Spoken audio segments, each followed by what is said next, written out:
આ એક સૌથી જૂનું અને પૌરાણિક મહાદેવનું મંદિર છે, જે પાદરાની નજીક આવેલા જાસપુરમાં જૂના જાસપુર તરીકે ઓળખાતા વિસ્તારમાં આવેલું મહાદેવનું લીંબેશ્વર મહાદેવ તરીકે ઓળખાતું મંદિર છે, જે પૌરાણિક છે અને મહીસાગર નદીના કિનારે આવેલું છે.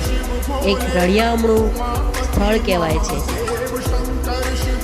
જે વર્ષો પહેલાં જાળીઓમાં દટાઈ ગયેલું અને ધીમે ધીમે હવે એને ખોલી અને પૂજા કરવામાં આવે છે.